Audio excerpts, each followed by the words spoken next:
بسم الله والحمد لله والصلاة والسلام على رسول الله وعلى آله وصحبه ومن والاه رب اشرح لي صدري ويسر لي أمري واحلل عقدة من لساني يفقهوا قولي. Mes frères et sœurs, comment faire pour augmenter sa foi? Comme vous le savez, la foi elle augmente et elle diminue. On a des moments dans notre vie où, alhamdulillah, la foi se porte bien.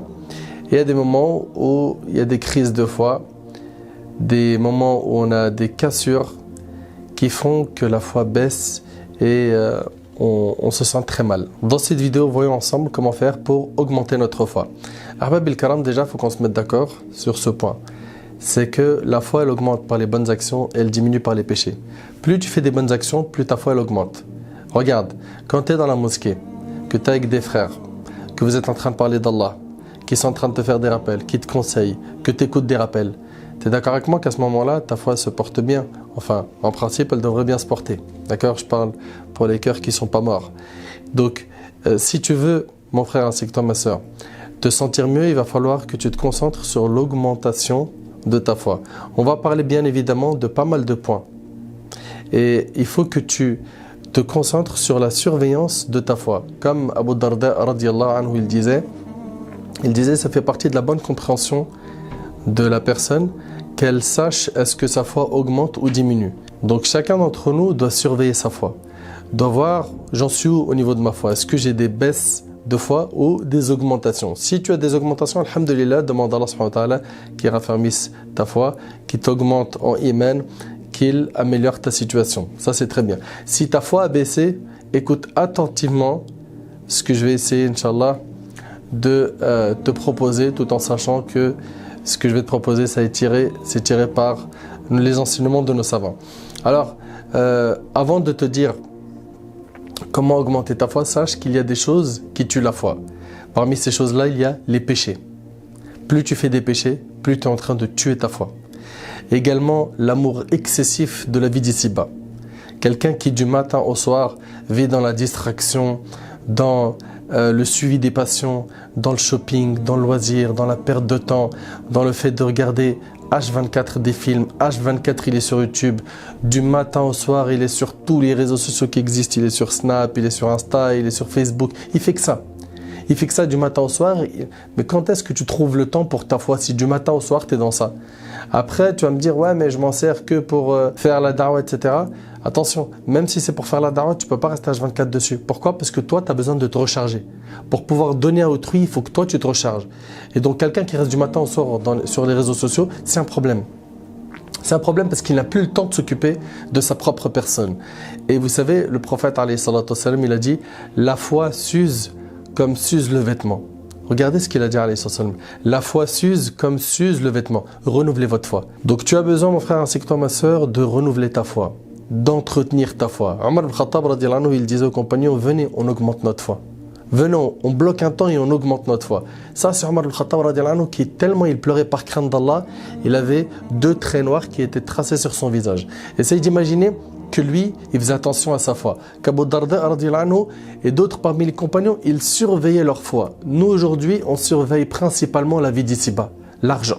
L'argent, les achats, le loisir, les voyages, les réseaux sociaux, la perte de temps, qu'est-ce que je vais manger, qu'est-ce que je vais boire, je vais rencontrer qui, etc., etc. Ça, se concentrer sur ça, c'est le meilleur moyen pour tuer ta foi. La dunya, l'excès dans la dunya, l'excès dans al-mubahat, les choses qui sont autorisées. Et d'ailleurs, ça fait partie des ruses du diable. Quand il n'arrive pas à te faire tomber dans la mécréance, qu'est-ce qu'il fait? Il essaye de te faire tomber dans l'innovation, te faire dévier du chemin du prophète. S'il n'arrive pas, il t'attaque sur les grands péchés. S'il n'arrive pas, sur les petits péchés. S'il n'arrive pas, il t'ouvre la porte des mubahat, la porte de tout ce qui est autorisé. Et donc, tu vas te retrouver dans des centres commerciaux à faire des achats. Et pour toi, il n'y a rien de mal. Je suis en train de faire des achats. Je suis en train de faire des achats. Je remplis mon frigo. J'habille mes enfants. Je fais plaisir à madame, etc. Il va t'ouvrir ces portes où il va te noyer dedans. Te noyer dedans au point où tu ne penseras qu'à acheter. Tu as tes applications sur téléphone, un clic et la livraison elle arrive à domicile. Et donc il va dire, mais attends, qu'est-ce que tu n'as pas encore? Et donc tu vas te retrouver rapidement à être malheureusement un esclave de la vie d'ici-bas. Et si tu te retrouves dans ce cas, il va falloir que rapidement, tu te ressaisisses et tu te réveilles. Donc premièrement, mon frère ainsi que toi, ma soeur, si tu veux remonter la pente, parle avec Allah tabaraka wa ta'ala en l'invoquant. Le prophète alayhi salatu wassalam a dit, Allah tabaraka wa ta'ala est plus proche de nous que l'est le cou de notre monture, le cou de notre animal. Et c'est rapporté par l'imam al-Bukhari. Allah tabaraka wa ta'ala nous dit, وَنَحْنُ أَقْرَبُ إِلَيْهِ مِنْ حَبْلِ الْوَرِيدِ. Et nous sommes plus proches de lui que sa veine jugulaire. Donc Allah tabaraka wa ta'ala, il est très proche. Parle avec Allah tabaraka wa ta'ala, ouvre ton cœur à Allah subhanahu wa ta'ala et plains-toi à lui. Dis-lui à Allah, je suis faible. Commence déjà par reconnaître ta faiblesse. Commence par reconnaître tes manquements. Bien évidemment, ça va demander un cheminement. Donc ce cheminement spirituel, il va prendre du temps. Ça va demander des efforts. Mais quand tu fais des efforts pour Allah subhanahu wa ta'ala, Allah il t'ouvre toutes les portes qui mènent à lui. Toutes les portes qui mènent à la satisfaction divine. Toutes les portes qui vont amener le bonheur dans cette vie d'ici-bas ainsi que dans l'au-delà. Donc c'est pour cela, mes frères ainsi que vous, mes sœurs, premièrement, adressez-vous à Allah, invoquez-le. Allah tabaraka wa ta'ala dit, ô mes serviteurs, vous êtes tous dans l'égarement, excepté ceux que j'ai guidés, demandez-moi la guidée, je vous l'accorderai. C'est le hadith d'Abi Dharr qui est rapporté par Muslim. Donc la guidée, ça se demande, elle ne tombe pas du ciel. Quand on entend des gens aujourd'hui dire, Rabbi Ehdi, Inch'Allah, un jour Allah il va me guider, t'inquiète, je prierai quand Allah me guidera. Attention, c'est une grande erreur de votre part de penser qu'elle va tomber du ciel sans faire d'effort. Si tu penses là, je te demande une chose qui est très simple. Pourquoi est-ce que tu ne te comportes pas de la même manière quand tu veux te marier, quand tu as besoin de gagner de l'argent, quand tu es malade et que tu cherches des moyens pour guérir? Est-ce que tu restes à la maison et tu dis Inch'Allah, l'emploi il va taper à la porte, la guérison elle va venir sans que j'aille consulter un médecin, sans que je prenne des médicaments, je fais aucune cause et tout va aller pour le mieux? Non, pour la vie d'ici-bas, tu fais les causes. Et concernant l'au-delà, al-akhira, et ici on parle du paradis pour l'éternité, tu ne retrousses pas tes manches. Tu es toujours là à essayer de tuer ton temps, à fréquenter des personnes insouciantes, des personnes qui te font oublier Allah, des personnes qui n'ont pas pour objectif la satisfaction d'Allah, des personnes qui vivent uniquement, comme je vous l'ai dit, pour être des esclaves de la vie d'ici-bas. Donc la première des choses, invoque Allah subhanahu wa ta'ala pour qu'il te guide. Également, deuxième point, lis le Coran et médite-le. Médite-le. Le prophète alayhi salatu wassalam, dans le hadith rapporté par Muslim, il a dit qu'Allah subhanahu wa ta'ala élève grâce à ce livre, grâce au Coran, des gens. Et par la cause du Coran, Allah il en rabaisse d'autres. Donc si tu veux qu'Allah t'élève, si tu veux devenir quelqu'un auprès d'Allah, approche-toi du Coran. Lis-le, médite-le, essaye de le comprendre. Assieds-toi avec des personnes qui peuvent t'expliquer les versets du Coran. Écoute des tafasirs. Donc des tafasirs, c'est-à-dire des audios, des vidéos qui vont commenter, expliquer les versets du Coran. C'est très important. Médite la création d'Allah subhanahu wa ta'ala. Tout cela, ça fait augmenter la foi. Le fait de lire ce qu'Allah subhanahu wa ta'ala il a promis aux croyants. Le fait de voir les menaces qu'Allah subhanahu wa ta'ala a promis à ceux qui s'écartent de son chemin. Donc lis le Coran, médite-le. Essaye chaque jour d'avoir un rythme de lecture, de méditation. Ensuite, après avoir parlé de l'invocation, après avoir parlé de la lecture du Coran, apprends à connaître Allah. Comment peux-tu prétendre aimer Allah alors que tu ne le connais pas? Je ne suis pas en train de dire que tu ne l'aimes pas, mais ton amour, il est incomplet. Ton amour, il n'est pas complet. Et quand cet amour-là, il est complet, la personne se soumet à Allah subhanahu wa ta'ala. La personne sait que quand Allah subhanahu wa ta'ala il demande quelque chose, il faut obéir. Quand ça vient du prophète, il faut obéir. Pourquoi? Parce qu'Allah subhanahu wa ta'ala nous a ordonné de suivre le prophète alayhi salatu wassalam. Également, après avoir parlé de la connaissance d'Allah subhanahu wa ta'ala, il y a un point très important qui est le fait de connaître le prophète sallam. Aujourd'hui, on a une perte de repère totale. Totale. Les jeunes aujourd'hui, tu lui dis tu veux ressembler à qui? Il veut ressembler à ceux qui regardent sur YouTube, sur Netflix, ceux qui regardent dans les réseaux sociaux, les stars, les chanteurs, les footballeurs. Voilà les personnes à qui il veut ressembler. Voilà les personnes à qui il veut ressembler. Ahbab al-Kiram, en apprenant à connaître le prophète alayhi salatu wassalam, tu vas connaître la personnalité du prophète alayhi salatu wassalam, connaître comment est-ce qu'il était, comment est-ce qu'il se comportait avec détail. Également, tu vas pouvoir enfin avoir un vrai modèle à suivre. Allah tabaraka wa ta'ala dit, vous avez en votre prophète un parfait exemple à suivre.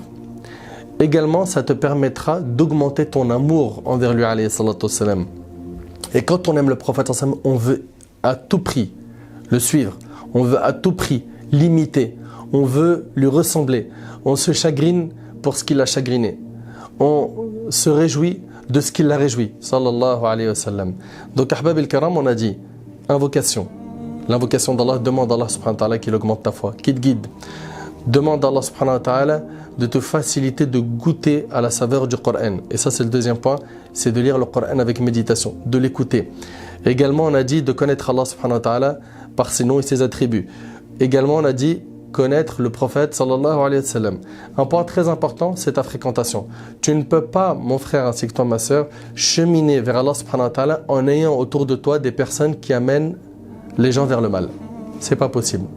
Il va falloir que tu fasses un tri dans ta fréquentation. Et t'inquiète pas, Allah subhanahu wa ta'ala, il te remplacera cette fréquentation par des gens meilleurs. Si aujourd'hui tu es entouré de gens qui ne connaissent que les péchés, qui ne connaissent que la désobéissance, les grands péchés, qui se vantent de les faire, qui se concurrencent dans les grands péchés, qui ont normalisé et banalisé les péchés, il va falloir que tu changes cela. Et espère un jour être la cause de leur guider. Donc la fréquentation. Aussi, le fait d'écouter des rappels, comme cette vidéo. Cette vidéo-là, c'est un rappel qui s'adresse directement à ton cœur.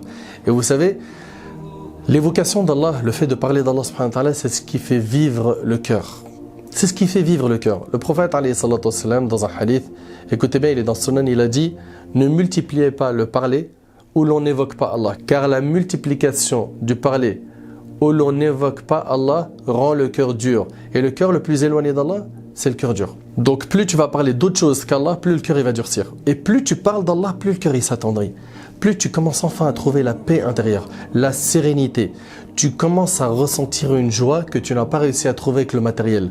D'où l'importance, je le dis et je le répète, d'évoquer Allah. D'ailleurs, Cheikh l'Islam Ibn Taymiyyah, ce grand savant, rahimallah, il a dit l'évocation d'Allah pour le cœur, écoutez bien, est comme l'eau pour le poisson. Que serait un poisson qui sort de l'eau? Il meurt. Ben c'est pareil, si une personne parmi nous n'entretient pas sa foi en évoquant Allah, en parlant d'Allah, il faut que tu apprennes à parler d'Allah subhanahu wa ta'ala avec les gens que tu aimes, avec les gens que tu fréquentes. Parle d'Allah. Généralement, on parle de ce qu'on aime le plus. Quelle est la chose que tu aimes le plus? Allah, les voitures, l'argent, les femmes, ou pour toi ma sœur, les hommes, le shopping, la mode. Donc parle d'Allah subhanahu wa ta'ala et habitue-toi à cela.